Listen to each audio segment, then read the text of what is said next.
Assalamualaikum warahmatullahi wabarakatuh. Sebelumnya perkenalkan, nama saya Aulia Trial Zahra dengan NPM 2413025073 dari Program Studi Pendidikan Teknologi Informasi Fakultas Keguruan dan Ilmu Pendidikan Universitas Lampung. Di sini saya akan menjelaskan tentang fungsi IPOS dalam komputer. Komputer adalah perangkat elektronik yang mengolah data menjadi informasi melalui model input, proses, output, storage. Nah, model ini menjelaskan alur kerja komputer secara terpadu, yaitu ada input, proses, output, dan penyimpanan. Pemahaman IPOS itu penting untuk menjelaskan fungsi perangkat keras maupun lunak secara menyeluruh, serta menjadi dasar analisis arsitektur komputer modern. Nah, komputer itu bekerja mengikuti alur yang disebut dengan IPOS, yaitu input, proses, output, dan storage. Nah, model ini menggambarkan bagaimana data diproses menjadi informasi.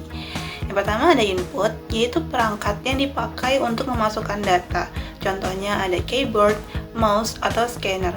Lalu ada proses, yang dimana bagian ini tuh adalah otaknya komputer, yaitu CPU. Nah, di dalamnya ada ALU, CU, dan register yang menjalankan instruksi.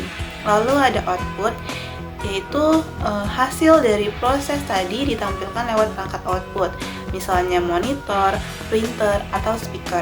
Lalu yang terakhir ada storage, yaitu sebagian data bisa disimpan baik sementara di RAM atau permanen di HDD atau SSD, bahkan di cloud. Nah, jadi model IPOS ini menjelaskan hubungan antar perangkat dalam satu siklus kerja komputer. Lalu ada komponen utama IPOS. Nah, dalam model IPOS, pertama ada input sebagai pintu masuk data dan instruksi, lalu data diproses oleh CPU melalui ALU, CU, dan register sebagai inti sistem. Nah, hasilnya itu ditampilkan lewat output dalam bentuk yang bisa dipahami manusia. Nah, sebagian data disimpan di storage, baik sementara di RAM dan change maupun permanen di HDD atau SSD. Komputer bekerja lewat siklus yang disebut dengan fetch, yaitu mengambil instruksi atau data dari memori, lalu ke decoder, yaitu menerjemahkan instruksi agar bisa dijalankan oleh CPU, lalu ke execute, yaitu menjalankan instruksi, lalu terakhir ke store, itu menyimpan hasil memori dan penyimpanan. Nah, kalau dilihat dari sisi perangkat, alurnya itu sama.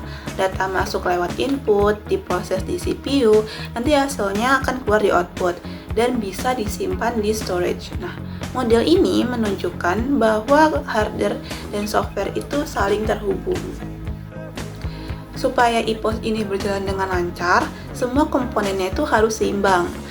Input yang cepat bikin data nggak terhambat, CPU yang kencang bikin proses lebih efisien, output yang bagus bikin hasil gampang dipahami, dan storage yang cepat kayak SSD bikin sistem tetap responsif. Tapi kalau salah satu lambat, misalnya kayak storage yang masih pakai HDD, performanya keseluruhan itu tuh bikin turun juga. Jadi kuncinya tuh ada di keseimbangan tiap bagian. Model IPOS masih relevan sebagai dasar pembelajaran sistem komputer karena keseimbangan komponen sangat penting, mulai dari input yang nyaman, CPU yang efisien, output yang berkualitas, hingga storage yang cepat. Nah, untuk hasil yang optimal, disarankan memakai prosesor multicore dengan change yang besar, RAM minimal 8 GB, dan SSD yang modern. Nah, kesimpulannya yaitu model IPOS ini menjelaskan alur kerja komputer dari input, proses, output, hingga storage. Nah, keseimbangan tiap komponen itu membuat sistem bekerja optimal dan tetap relevan untuk pembelajaran maupun pengembangan teknologi. Itu saja penjelasan dari saya. Saya akhiri. Wassalamualaikum warahmatullahi wabarakatuh.